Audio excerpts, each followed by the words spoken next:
The long-awaited sequel to the groundbreaking Horizon Zero Dawn is finally with us. Horizon Forbidden West sees Aloy return to her role as the ultimate hunter-warrior, hell-bent on saving their planet and undoing the ghosts of humankind's past. So, is West really best? Here's our review of Horizon Forbidden West. Guerrilla's Games' action role-playing game takes place shortly after the events of the first game. If you're new to the series, you can read a brief breakdown on what's happened up to this point on our website by clicking the link in the description. Aloy's second open-world adventure sees her travelling across the Forbidden West after the fall of Hades, an AI that was obsessed with destroying all life on Earth. In the wake of saving the Earth from certain doom, life isn't quite out of the woods yet, as the planet's biosphere is still degrading. Aloy takes it upon herself to locate a backup of Gaia, an advanced AI system that was tasked with maintaining life on Earth before an unknown signal disrupted her control of 9 other AI systems that assisted in the preservation of the Earth. Without Gaia up and running, the Earth and its inhabitants will slowly die. While there's much more to the story with twists, turns, drama, politics and colourful relationships mixed in, it's up to you to find out the rest, as we wouldn't want to give away a good story. While the game has a lot less twists and turns than the original, the story still does a great job of developing a sense of heroism and impending doom with new characters and enemies mixed into the formula. While the first game focused on building a chaotic and exciting world, the second focuses on the characters and their relationships, presented through excellently choreographed cutscenes. Now, if you didn't play the first game, you can jump into the second game because it did finish at a nice checkpoint. The first adventure is brought up now and then through dialogue and cutscenes, but you will be at a severe disadvantage as to what's going on, as there's lots more to it than meets the eye. This is a true sequel, and as such it assumes that the player is aware of the events that led up to this point. However, with the story set aside, the gameplay is phenomenal, taking a lot of the popular parts of the first game and tweaking it to get the most out of the experience. The gameplay focuses on a raw hunter-warrior style with audacious attacks and challenging foes. When you're not traversing the beautiful open world, you're usually knee-deep in a scrap. The machines return with new and familiar acquaintances that prove to be both tricky and addictively fun to engage with. Combat revolves around Aloy's spear and bow, as well as a few inventive tools thanks to the advanced technology that has been passed on through the ages. This arsenal of weaponry comes with plenty of upgrades, elemental variations and special techniques such as Valor Surge to evolve your strategy and take on enemies in the most effective way.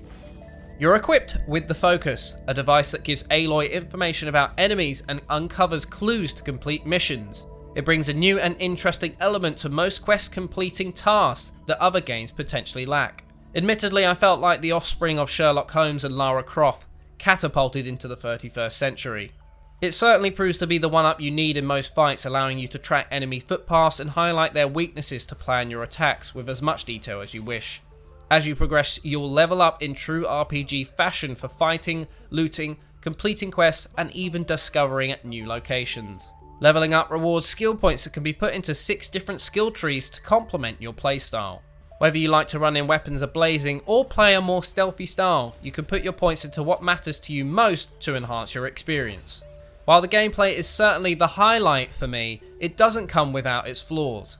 One of which is the frustrating decision to not equip Aloy with the ability to block or parry incoming attacks, leaving you with a simple dodge mechanic that is only effective in so many scenarios. Not to mention the lack of finesse in some of the more important mechanics such as critical strikes. With some of the more chaotic and random attacking patterns of some of the AI, it does leave you in a state where you're always guessing what's going to happen next, and you can have a full health bar taken away from you in moments with one small strike.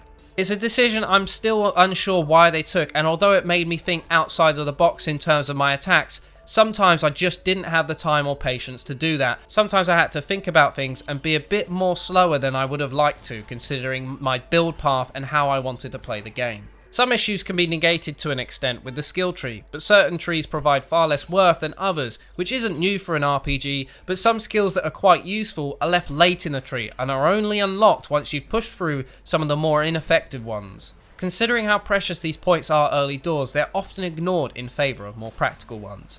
The game has plenty of content depending on how you like to play, running an average player around 30 hours of game time. For a true completionist, this can run up to 90 hours with the potential of DLC on the way. From the get-go, Horizon Forbidden West was made to keep players immersed in the action as much as possible. The game gets off to a strong start and continues to maintain a level of interest that some games fail to do, especially given the number of cutscenes included. While you may feel out of place for not playing the first, it's very welcoming and tries to include those who aren't familiar with the franchise and ensures loyalists will be right at home with the sequel. It's not a perfect game, some quality of life improvements could go a long way, but it's arguably the best PlayStation 5 game to date. Even though it lacks keyboard and mouse support, some players may not want to wait for a PC release, and it's an expense that anyone would be tempted to make. If you're a fan of the series, open world games or RPGs, this is a must pick up game. We hope you enjoyed, and if you did, do drop a like rating and subscribe for more gaming reviews. And if you're looking to take your gaming to the next level with a new headset, keyboard or mouse, head over to rockat.com.